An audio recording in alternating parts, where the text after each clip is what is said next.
think the independence campaign and the role that the Scottish Socialist Party played in it has defined a big change, I think, in how politics are going to be delivered in Scotland. And I think our party played an excellent role from north to south in Scotland, and the recruitment of the new members will have a very, very positive role in trying to deliver a socialist alternative to the capitalist system we currently live in. So now that let's think in practical terms, what do you think the best way forward now is for the party after the referendum? Obviously, we're with all these new members.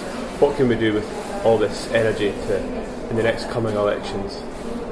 I think what we need to do as a party is to build on what we've already done, and that is by raising the issues that affect working class people in our communities, and to make sure that we align with working class communities to challenge the system, to change. And I think at the heart of that has got to be an attack on poverty based on equality and justice. So equality, as you say, is obviously a big factor in the party. How, in comparison to other parties in the Scottish politics, how do you think we're different in aspects of equality? Well, as a party, I think it's at the heart of our thinking, at the heart of our manifesto, equality and what we try to do. And the major campaigns we get involved in around poverty and trying to support and help working class communities is effectively based on equality and justice for all, not just for the capitalist class who currently benefit from the system we live in. How are this capitalist class benefiting from the system we live in? Well, the latest figures show that 1% of the population in the world own 50% of the wealth in the world, and that shows you how the rich are getting richer and the poor are getting poorer. And the people who the Scottish Socialist Party predominantly represent are at the receiving end of the capitalist free market economy.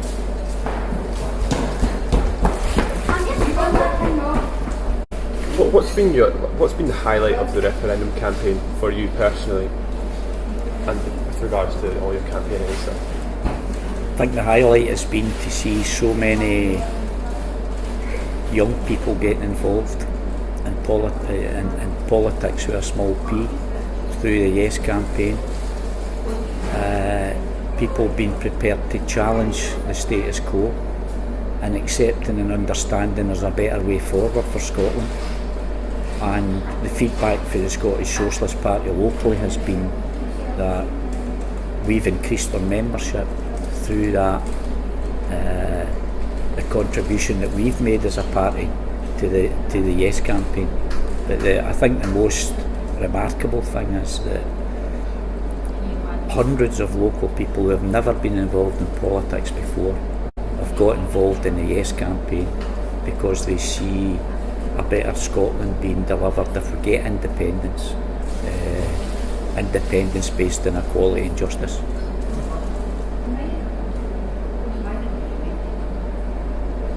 So you're currently the SSP's only elected member. How does it feel after all these years to still be in your place?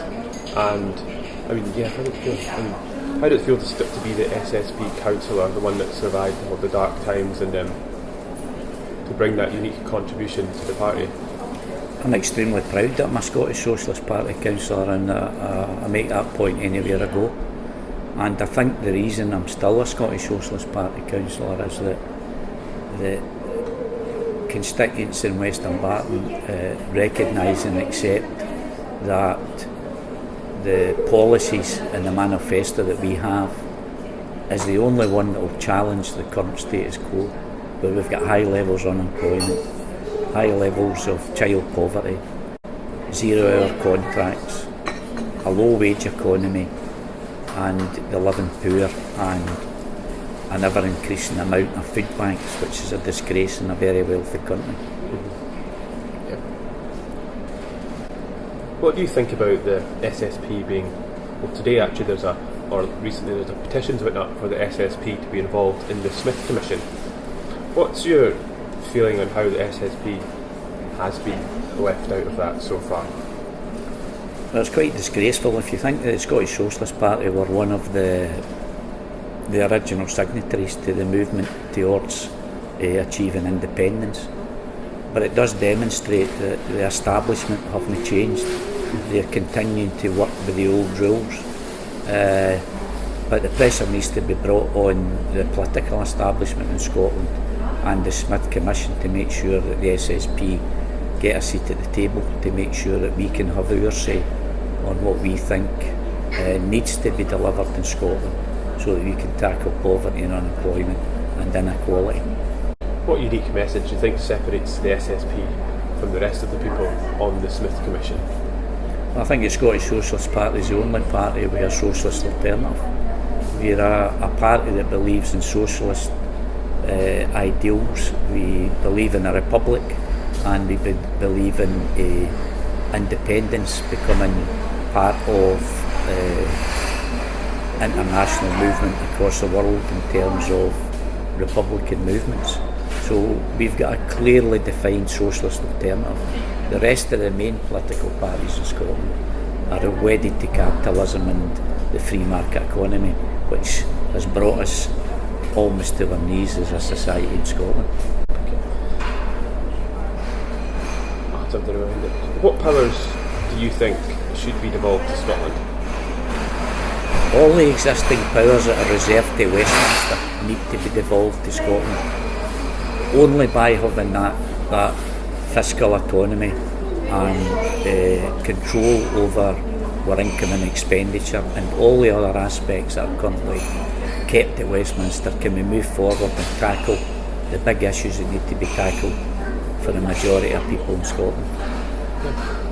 What's your view on the current war in Iraq, how we've sent over the Royal Air Force to do airstrikes? What's your thoughts on all of this?